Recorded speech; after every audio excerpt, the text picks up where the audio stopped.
Abraham Lincoln warned that the philosophy of the schoolroom in one generation will be the philosophy of government in the next. Would you like to know what's being taught in today's classrooms? Welcome to Say What? With attorney Mark Schneider and Pastor George Rosca Jr. They'll explore the issues facing children, parents, and society as a result of the public schools and the forces behind them. Say What is the radio program of Protect Our Kids, which seeks to inform and equip concerned citizens about the looming crisis in American education. So listen in as your hosts, Mark Schneider and George Rosca Jr., unpack the issues and organizations affecting our children. And now here's your hosts, Mark Schneider and George Rosca Jr. Hello everyone, I'm George Rosca. And I'm Mark Schneider. And we want to welcome you to today's episode 154 of Say What, where we talk about the threats to our children in the public school system, including the invasion of diversity, equity, and inclusion commissars into our own community colleges. That's right, George. You know, we've reported widely on how DEI has corrupted the nation's four-year graduate school colleges, particularly the Ivy Leagues. But we should have known that it goes much deeper still. And very recently, a man named Santi Taferalla, who happens to be a professor at Antelope Valley College in Lancaster, California, wrote an incredibly riveting article in the Wall Street Journal exposing this invasion into the community colleges. And we thought it important enough to bring it to our listeners. We seem to be on a theme here in the last number of weeks talking about the corruption of this training. Last week we talked about how DEI is being forced on teachers in facilitator training to bring it down not just to high school and middle school, but to also elementary schools as well. Well, now we're seeing it invading our community colleges. Well, and Mark, I think we have to be grateful to Claudine Gay for really exposing all of this for us. We really do. I think a word about California's community colleges to start the conversation off. In California, there's 116 of them. Wow. With 1.9 million students. That's a lot of people, you know, at our community colleges. 51% of Cal State University graduates start in a community college. 29%, almost 30% of UC graduates started there. So these are wonderful institutions. Historically, they have been. They really give people a chance, a leg up to go to a four-year university. They've been wonderful institutions historically, but now they are also being corrupted by diversity, equity, and inclusion. So I'm just going to start reading the article by Santi Taferalla, and then you and I will have some comments in between certain passages. So to start off, here's what he writes. Diversity, equity, and inclusion has pervaded higher education. And not only elite universities. I teach English at Antelope Valley College, a two-year school in northern Los Angeles County, and serve on an academic senate committee. Jennifer Zealot, the college president, has asked the committee to endorse the, quote, diversity, equity, inclusion, and accessibility glossary of terms, a 12-page document published by the California Community Colleges System. Well, apparently, George, Professor Taferella's article casts some needed light on this particular document because between the time the article was published in the Wall Street Journal and the time that we actually decided to do this radio program and the new release, it's been changed. Wow. Yeah. So light is a disinfectant, and it does produce results. And that's why we're here talking to our audience today. And I'll just give you one example. The original document said the purpose of the diversity, equity, inclusion, and accessibility glossary of terms is to serve as a reference guide to DEI terms that are critical to our shared understanding for the need to advance efforts to address systemic racism in our system. So that's how the original purpose statement read in the document. Here's how it reads after this Wall Street Journal article came out. The purpose of California community colleges is to serve all students and communities as the open access institutions of California higher education to prepare students for transfer, the global workforce, and skill building that improves the lives of students for their families. That's a very different version. It's totally different. It doesn't say anything about systemic racism in our system. Or DEI. So this is the new anodized version, but it's not totally anodized. Mr. Taferalla goes on. The glossary is really a manifesto meant to guide campus administrators and leadership in policy formation, hiring, faculty evaluations, and even course outlines of record. It commits them to a radical, racially charged ideology. Merit, for instance, is defined as a concept that is embedded in the ideology of whiteness and upholds race-based structural inequality. Merit protects white privilege under the guise of standards and is highlighted by anti-affirmative action forces. Colorblindness, the glossary declares, perpetuates existing racial inequities and denies systematic racism. Well, here again, we have some examples of how it's been changed. Now, I'm going to read from the original DEI glossary on the definition of merit. Here's what it says. Merit is a concept that at face value appears to be a neutral measure of academic achievement and qualifications. However, merit is embedded in the ideology of whiteness and upholds race-based structural inequality. Merit protects white privilege under the guise of standards and is highlighted by anti-affirmative action forces. Merit implies that white people are deemed better qualified and more worthy, but are denied opportunities due to race-conscious policies. However, this understanding of merit and worthiness fails to recognize systemic oppression, racism, and generational privilege afforded to whites. Hey, what? That's as racist of a statement as I've heard in a long time. This is the glossary of terms that went out to all 116 community college. But, George, there's been a revision in this language, and I wonder why. Here's how it now defines merit. Merit generally refers to a person's virtues, achievements, and praiseworthiness. In the academic context, concepts of merit historically focus on forms of achievement that are biased toward members of the dominant culture. And they don't mention whites. Yeah. And tend not to account for the effects of systemic inequalities, particularly those related to family, wealth, and race. So you can see that it's been watered down significantly. Yeah. Well, there's another example. Here's the original definition in the glossary for anti-racist. It's a person who actively opposes racism and the unfair treatment of people who belong to other races. They recognize that all racial groups are equal, and that racist policies have caused racial inequalities. They also understand that racism is pervasive and has been embedded into all societal structures. An anti-racist challenges the values, structures, policies, and behaviors that perpetuate systemic racism, and they are also willing to admit the times in which they have been racist. Persons are either racist or anti-racist. Persons that say they are not a racist are in denial of the inequities and racial problems that exist. Okay, so that was the original definition before the Wall Street Journal article came out. This is the Chancellor's Office revision of anti-racist. A person who actively opposes racism and the unfair treatment of people based on their race. They recognize that all racial groups are equal and that racist policies have caused racial inequities.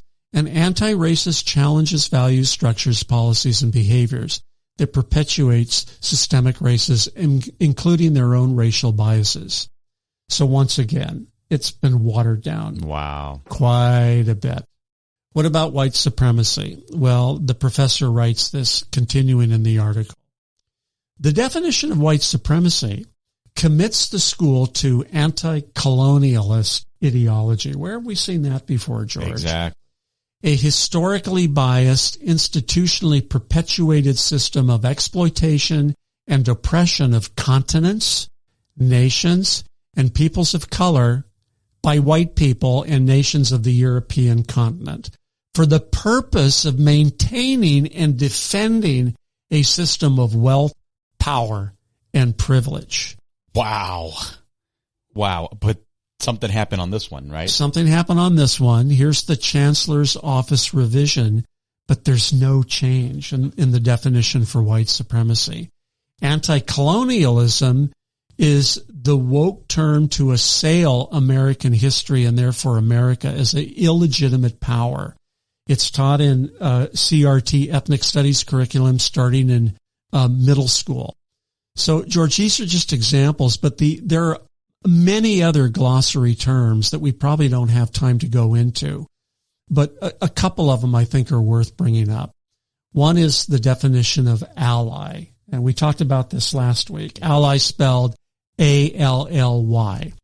This is a person, according to the glossary of terms, in a dominant position of power, actively working in solidarity with individuals that do not hold that same power, or they do not share a social identity with to end oppressive systems and practices. In the context of racial justice, allyship often refers to white people working to end the systemic oppression of people of color. So you can see the thinking here, the assumption here is that we live in a white racist, systemic racist society. Exactly. Yeah. And this is not only being taught in the elite Ivy Leagues, but now in 116 community colleges here in California. To 1.9 million students at any one time Wow. are going through the system. So, this is indoctrination if ever there was one. The glossary of terms goes on to define things like deficit-minded language, equity, gender identity, global citizenship. Here's a good one. Is a term used to describe the social, environmental, and economic actions taken by individuals in communities who recognize that every person is a citizen of the world. So this is sort of subtle, George, but you get the idea here. You're not really an American citizen. You're a global citizen. And if you happen to believe that your citizenship resides in this place we call America, the United States of America, well, that's really limited thinking. We want to expand your horizons so that you now identify as a citizen of the world. Yeah, we're just a bunch of colonialists. That's all we are. Exactly.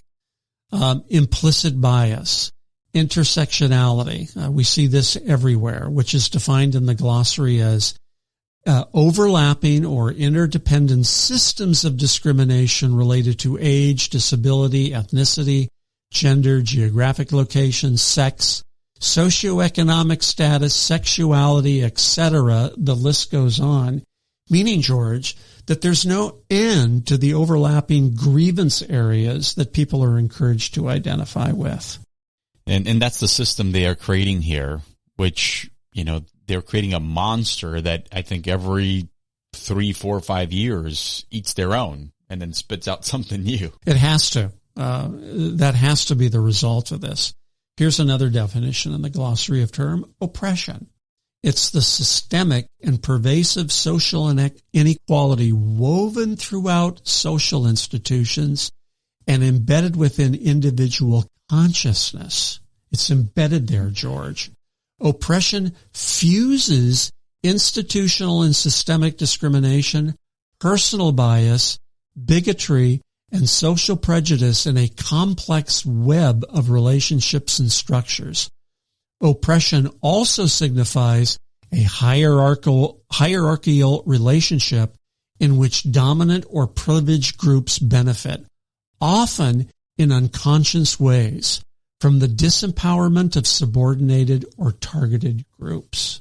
If we're all unconscious, then who is conscience to know what is reality? A good question. A very good question. Of course, they define white supremacy, which is a historically based, institutionally perpetuated system of exploitation and oppression of continents, nations, and peoples of color by white peoples and nations of the European continent for the purpose of maintaining and defending a system of wealth, power, and privilege. That's the assumption, George. If you're white, you're part of this group perpetuating the system of oppression and exploitation. Wow. I bet that certain people of color in the European continent wouldn't appreciate this definition. Well, regardless, this is the reality here in America, and particularly at our community colleges. Well, Mr. Taferalla goes on in his column. In campus meetings, expressing dissent on this matter can be risky, he states. In a November Zoom meeting with some 24 professors present, a faculty member tried to present a slideshow outlining her concerns about the glossary. 30 seconds into her presentation, the dean interrupted to upbraid her, saying, quote, thousands of people at community colleges across the state had already approved of the DEI glossary, and that critics had no idea what they were talking about. The humiliated professor sat with eyes cast down and did not continue her presentation. I turned on my microphone to defend her with a single sentence to the dean. You just used a bandwagon fallacy, an appeal to popular opinion.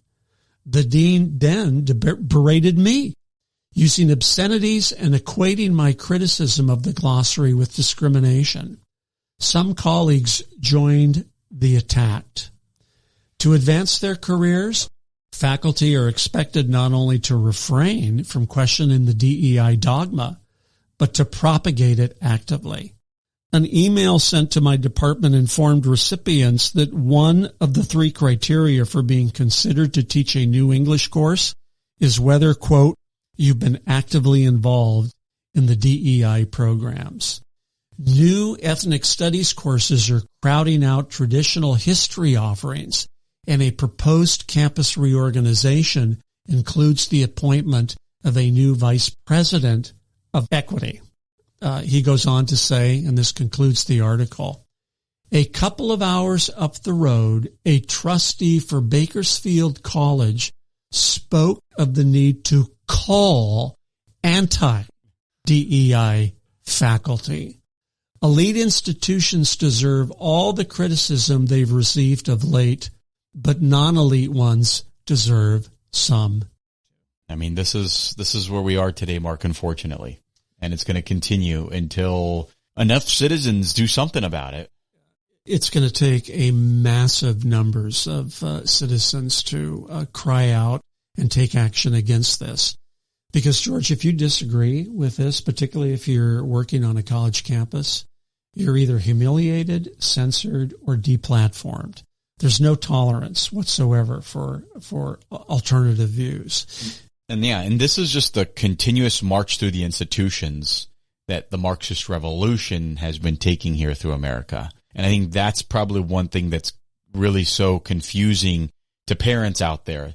They don't understand, like, how is this happening? And when we want to, quote unquote, fight back, we're trying to think in traditional terms, not in the terms that Marxists think. Yeah, they're not even familiar with these terms. Yeah. But college administrators and faculty members are more than familiar with it. They're teaching it and indoctrinating their students in it. George, it reminds me of what George Orwell described as the new ministries of truth, where the thought police are on constant patrol for any signs of unorthodoxy, whether in thought, action, or opinion.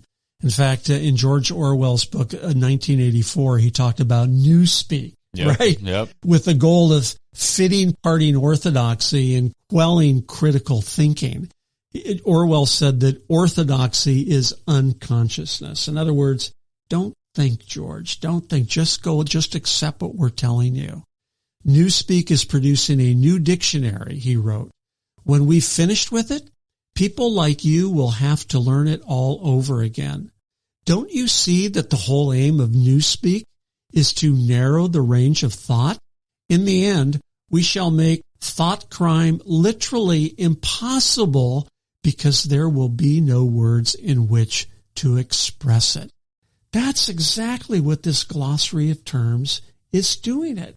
Or like last week, this pronoun re-education that teachers are being forced to learn how to address their students. Or we'll go on to write, he who controls the past controls the future. The old civilizations claim that they were founded on love and justice. Ours is founded upon hatred. In our world, there will be no emotions except fear, rage, triumph, and self-abasement. Everything else we shall destroy. Everything. Boy, talk about a prescient prediction of what the future would be like. He nailed it. Absolutely, he did. This is absolutely crazy. Mark, I know that we focus heavily on K through 12. That's in our mission. But over the last 6 months, we've also tried to bring in episodes on higher education, the universities, the community colleges. Maybe we should explain to parents a little bit, since we have some time, why are we doing that? How does this stuff from there trickle down to K through 12? It turns out, George, that it's not a virtuous cycle. Yes. It's a vicious cycle. So one line of thinking feeds the other. What starts in the higher centers of learning, that these are, supposed to be where academia achieves its triumph and sets the stage for what happens in the rest of culture.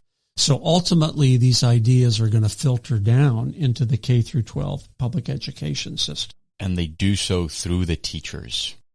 And a perfect example, I think we've shared this a while back, I think about 2 years ago, right in the peak of, insanity of COVID. Here in our own county, in Orange County, Cal State Fullerton, they passed a policy that none of their student teachers in training would be allowed to go and train at the Placentia or Belinda Unified School District because of a policy that the board placed there against CRT and the ethnic studies that comes along with it, right? So here is a, University of California trying to impose their DEI dogma onto a local school district by saying, we're not going to feed you any more teachers if you go along with this. Well, we mentioned that 1.9 million Californians attend community college. Your example of Cal State Fullerton, this is one of the largest colleges in the country. I think it has over 45,000 students. And so these kids going through the system now are learning this new vocabulary, and any departure from it is going to cause them problems in the future. So, George, these students that end up going to these colleges, including community college, these are going to become the leaders in the future. The ideas that they hold true are going to be everywhere in our culture, in our seats of government and corporations. And so, again, it just becomes this vicious cycle. And unless it stops soon, who knows where it's going to end. I agree, Mark. And parents and our listeners, please continue to follow us at protectourkidsnow.org. Also on our social media channels on Facebook, Instagram, on X, also on YouTube with our many videos that we have there that help educate parents about what is all of this stuff that's happening. Please continue to share our podcast episodes as well. And if you'd like Mark and I to come to your parent group or church group, we would love to do that, speaking virtually or in person. And also, if you want to become a friend of the ministry, there is a donate button. Everything we do here is on a volunteer basis. And so we would appreciate your support. And thank you for listening to Say What?